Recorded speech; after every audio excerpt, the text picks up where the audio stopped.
ko, pinagtawanan, mga kababayan. Pananakot at pagbabanta ni Villanueva, tinawhanan lang ng mga netizen. Just me, Marimar, mga kababayan ko. Ito na nga yung sinasabi ko na takot itong si Joel Villanueva ngayon sa nangyayari na itong si Bryce Hernandez ay may pagkakataon na mapunta ito sa Witness Protection Program dahil nga sa pakikipag-participate nito sa paglalabas ng mga impormasyon na may kredibilidad. Diba? Credible daw itong si Bryce Hernandez ayon kay Panfilo Lacson, taliwas sa kanyang unang pahayag na hindi credible. Kasi nga nakikita na natin lahat ng kanyang sinasabi ay may pagkakatugma doon sa kanilang investigasyon, mga kababayan. Etong si Villanueva, malamang. Tingnan nyo muna yung video ni Villanueva. Oy, teka, walang sound.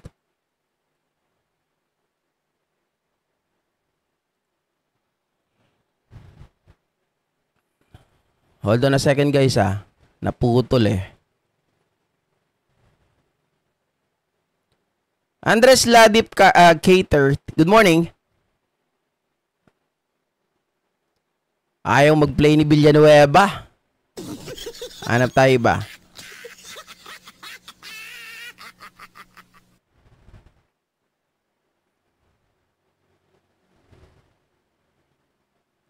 Una sa mga ito yung kanyang drama. Titingnan ko kung mabenta ba sa inyo mga ka-GP Natics or kayo din ay isa sa mga tatawa dito sa video ni Villanueva na akala mo mga ka-GP Natics ay isang dramatic actor. Paulit-ulit na lang. Ilang beses na po tayong idinadawit. Una sa mga budget hearings, BICAM na, tapos sa GAA. Ngayon naman daw po, nasa unprogrammed funds. Sino po ba ang may kapangyarihan sa unprogrammed funds? DBM, DPWH, Speaker, Senate President, o mismong Presidente? Hindi po tayo ang nagpasok sa unprogrammed funds at madali pong patunayan yan. Lahat ng ginagawa natin, verifiable. Ang mga ebidensya na ibinabato sa atin, hanggang ngayon wala. At hanggang ngayon, nagkakalap. Ang ordinaryong senador po, wala pong ganyang kapangyarihan. Lahat na lang po, kapag Bulacan daw, kay Joel yan. Flood control. Lahat po ng opisyal na sangkot, nagsabi na, wala po tayo, o si Joel Villanueva, na kinalaman doon. Ginagamit pa yung statement ng mga opisyal. Yung mga opisyal na kinausap mo. Na may script naman kayo. Kickback daw po na tumataginting na 30%. Ni kontraktor o proyekto, wala din pong maipakita. Pero si Alcantara na nagsalita, meron. 'Di ba? Meron. Inamin niya may conversation kayo. Hindi man na flood control project yung pinag-usapan, multipurpose hall. 'Di ba? At the same time, mga kababayan, yung binabanggit din ni Alcantara doon sa isang video, maliwanag yun, na ang inyong pamilya ang nagbibigay ng proyekto sa kanila. Ito, para bang basta na lang po ako gagawin na punching bag? Sa mga kababayan ko po sa Bulacan, huwag po tayong magpapadala sa mga nanggugulo at nagpapakalat. Nagmamalinis si JIL. Simula pa lang, ang dami na pong kwento. Mula sa budget insertion di umano, ginamit lang tayo, at dinaan dun sa Bulacan, hanggang sa naging BICAM, hanggang insertion sa BICAM, tapos contractors, litrato sa cellphone, tapos paulit-ulit sabi gaa-gaa, at ngayon, unprogrammed. 10 beses na po nagbago ang paratang. Pero iisa lang ang katotohanan. Lahat po ito, walang laman. Photoshop, at narinig daw di umano. Klaro po sa akin, sindikato may interes sa 2028, may gustong sumikat, at ako raw po ang gustong ialay bilang sacrificial lamb. Huwag po nating kalimutan. Bakit ka naman iaalay? Ano naman mapapala nila sa'yo? Nag-umpisa po itong lahat ng ito noong yung name that cannot be mentioned, eminensyon ni Joel Villanueva. Si Zaldico na naglagay ng napakaraming... napakadakilang bobo mo pa rin pala 'Di ba? Kung sinasabi mo na walang katibayan para sa iyo, na ito ay tawag dito, sabi niya ganoon, mga tingnan mo yung mukha, oh. 'Di ba sabi niya ganoon, lahat 'yan ay daw chismis. Yung kay Saldi ko rin eh. It was the Diskaya, 'di ba? It was Curly Diskaya who said, mga kababayan, na wala siyang direct access kay Saldi ko maging kay Speaker Martin. Tapos ngayon, gagamitin mo yon. Tanga-tanga rin to eh, no? Hindi nag-iisip. Oh, the name that cannot be mentioned, kahit pa minention nyo yon, di ba? Nag-ano na si si Curly Diskaya. Mga kababayan, nag-recant na siya sa kanyang sinabi. Niliwanag niya, nilinis niya yung pangalan na wala siyang direct access, not even, mga kababayan, a transaction from those people that you had mentioned. Oh. Congressional insertion, lalo na sa ating lalawigan sa Bulacan noong 2023. Dahil po sa pagkakadawit ni Zaldico, nag-umpisa na ang pagkasira at pagbato ng putik sa ating pangalan. Asus! Tama na. Sawa na po tayo sa paratang na walang pruweba na hanggang ngayon hinahanap pa ang ebidensya. Ang lakas magsabi na walang pruweba. Pruweba na si Alcantara. Pruweba na yung conversation ninyo na naglalabi ka, tanga. 'Di ba? Samantalang yung binabatikos mo, yun talaga wala pa ring ebidensya hanggang ngayon. Hindi pa natin nakikita, yung kay Saldi ko. Yung kay Speaker, wala pa rin nakikita. Paano natin paniniwalaan? Even the accuser who already said, mga kababayan, he doesn't have any access to those person, to those people, even a personal transaction. Paano yun? Di ba chismis lang yun? Villanueva? Sa atin.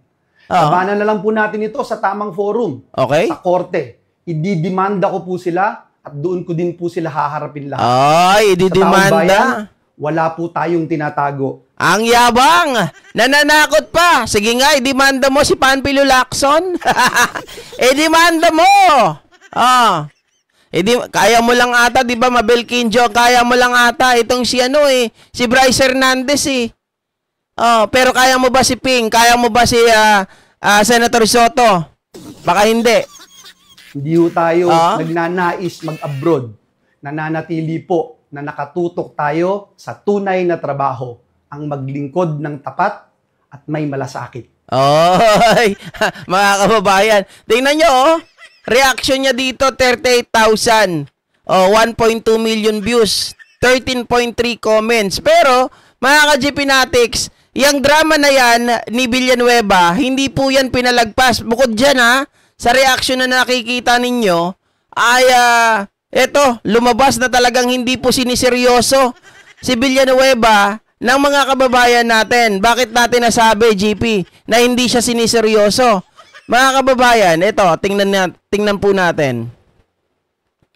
Asan ka na? Wait lang guys Ay, nandito pala sa cellphone ko. sorry. Tingnan nyo kung gaano kadami yung nag-react dyan sa cellphone, sa drama ni Villanueva, mga kababayan.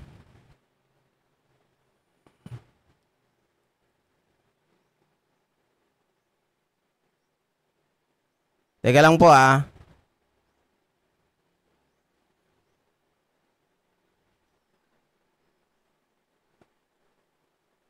Ayan ang nag-react sa kanya, mga ka-GP Natics. 6.6 or 7,000, mga kababayan. Ayan Ayan. Sa taas. 7,000 ang nag-react sa kanya. Tapos, mga ka-GP Natics, ayan, ipapakita ko na lang sa inyo para hindi kayo mahirapan. Hindi kita dyan sa screen nyo eh. Teka lang, send natin. Ayan. Maliwanag dito, mga kababayan. Ito po.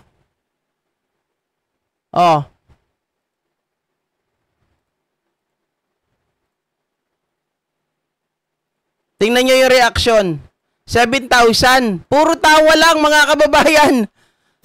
Walang ibang emoji. Ay, hindi nyo nakikita. O, alisin natin yung yung chillin.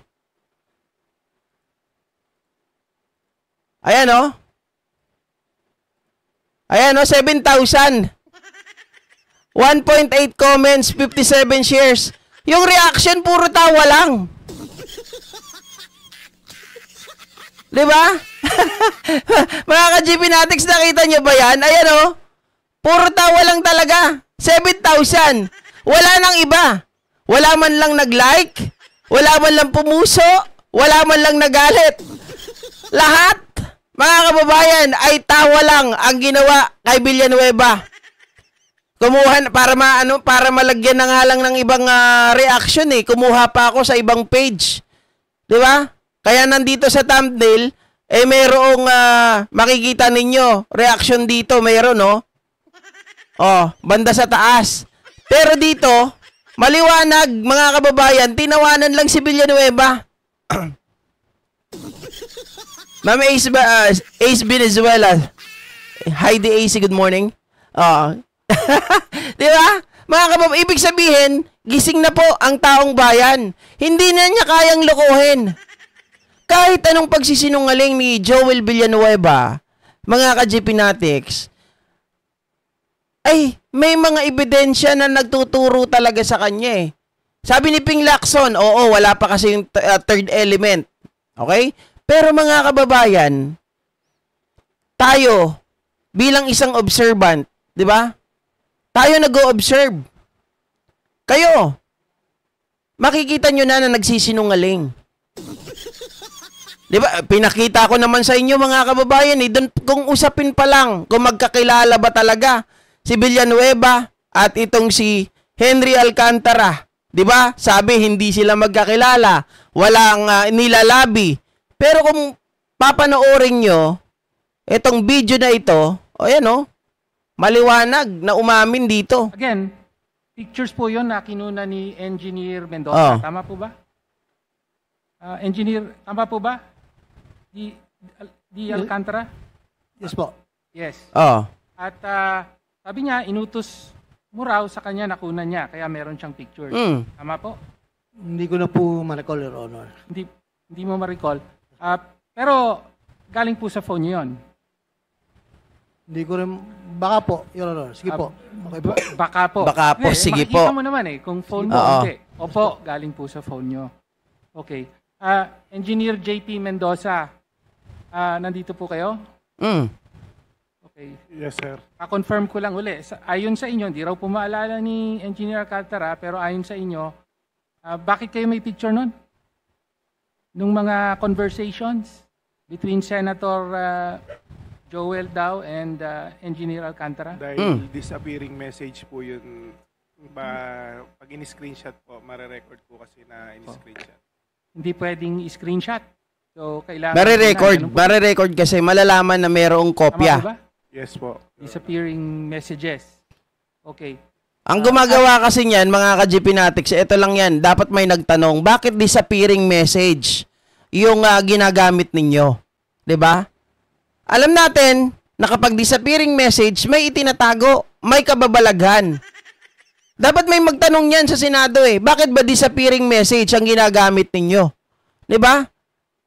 O kung wala kayong itinatago, hindi nyo kailangan ng disappearing message. Kailangan yung normal lang na pwedeng i-screenshot. Bakit kayo takot sa screenshot? Diba? Kaya may disappearing message, takot sila sa screenshot. Kasi marirecord doon kung sino ang nag-screenshot, mga kababayan. At kapag syempre, paghihinalaan nila, bakit kayo mag-screenshot ng ganito? Diba? Inutos sa inyo. Nakunan. Tama po ba? Pinapicturan po para after mapicturan, po babasahin. Pinapicturan. Okay. Sinong nagpa-picture? Si Boss Henry po. Si Boss Henry. Okay. So, una, nililinaw ko lang po yan, Mr. Chair, para malinaw na may consent. Tama. Yung pagkuha sa picture. Para hindi masabi na wiretapping ito or whatever. Tama. Okay, so mukhang ganun po. Okay. Ngayon, sa paliwanag po ni Engineer Alcantara, sabi nyo, yung context nun ay... Hindi malinaw, Emeros de Timas, yung tanong sa Congress kung bakit kailangan disappearing message ang gamitin nila. Okay? Ang tinanong lang doon, ano ba yung ano na yon, yung GC na yon, disappearing message, sinabing ganon. Pero hindi po tinanong na bakit kailangan disappearing message ang gamitin. May CA hearing, tama po ba? At nakasalang si Sec Bonoan at si Senator, sabi nyo, si Senator Joel ay humihingi ng multipurpose buildings. Tama po? Ang tanda ko po ay nagpapalo lang po siya sa akin na papalo po yung request kay SEC na multipurpose building po, mga barangay hall. Yun lang po ang for tanda. Additional. Hindi ko po masabi ko additional, Your Honor, kasi po papalo lang daw po yung request lang po. Ito, maliwanag mga kababayan. 'Di ba? Sabi ni Joel, hindi kami talaga magkakilala. Wala akong nilalabi. 'Di ba? Tinatanong ni Joel, would there be a pagkakataon or any instances na ako po ay naglabi sa inyo? Ha? Or nakiusap sa inyo ng isang proyekto? Sabi ng mga ni Hendrel, wala po. Sabi ni Bonoan, wala po akong maalala. Anak ng tinapa. Laging walang maalala. Eto, umamin na oh. Yung pagpapalo up na yan, mga kababayan, textmate pa kayo. Ikaw ba magpapalo up ka sa isang tao na hindi mo kabisado, na hindi mo kilala? 'Di ba? Tapos, sa isang event, pinakilala pa, poging-poging engineer ng First District. Tapos sa kabilang banda, sabi naman ni Henry Alcantara, nagpapasalamat po talaga ako sa pamilya ng mga Villanueva.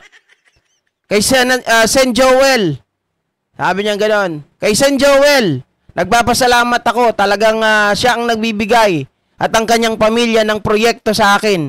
Paktay tayo dyan. Diba? Sino naman yung Joel kaya biyab na yan? Sambong. Ha? Natatakot ako, GP, baka bigla akong maituro na ni Diskaya, tatagain ko talaga yan. Grabe naman. Good morning, boss. Mag-live ka rin ba mamaya sa mga rally? Nandito ako sa probinsya pero magla-live tayo. Kukuha tayo. Magninenok muna ako ng mga video. Pero syempre nandun tayo para hindi magmukhang nenok. Kasi okay naman kay YouTube yung gumamit tayo ng video ng mga naka-live eh. 'Di ba? Wala namang problema yan as long as ikaw ay nagko-commentary, 'di ba? Maliwanag yan ha, mga kababayan.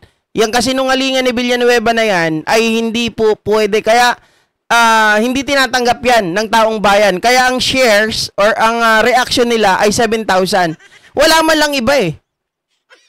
Magugulat ka talaga mga ka-GP natin. First time ako nakakita ng ganito, puro tawa lang.